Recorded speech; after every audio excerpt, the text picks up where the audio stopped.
ઘણી વાર મારા મગજને ટચ થયા કરે ના તમારા બાળકને ઘરમાં અને શાળામાં જે કામ ગમે છે કરવા દો. બાળકને એમ થાય છે કે મારે રૂમ વાળવો છે તો વાળવા દેજો, શાળાની અંદર ગ્રાઉન્ડ વાળવું છે તો વાળવા દેજો.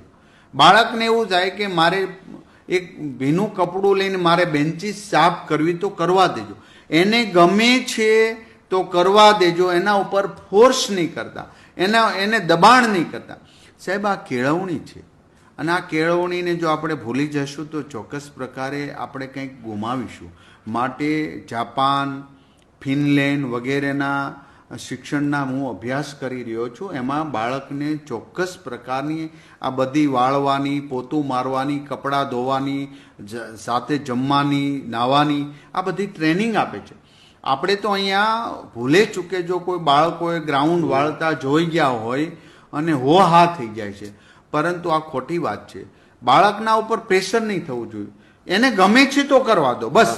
એના ઉપર એને બીજું એના પાસે હાર્ડવર્ક ન કરાવવું જોઈએ, પણ એને આનંદ થાય. તમે જોજો, કોઈ બાળક વાળતા હોય, અંદર મસ્તી કરતા હોય, કોઈ નાની નાની તપેલી કે નાના પેલામાં માટી લઈને કુંડામાં નાખવા જતા હોય, આ એને બહુ ગમે છે. આ કેળવણી છે, આ કેળવણી કરવા દેજો.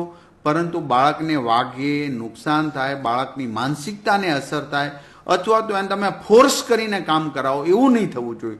બાળકને ગમે છે એ શાળા અને ઘરે બંને જગ્યાએ જે કામ ગમે છે એ કરવા દેજો અને કરવા દેજો.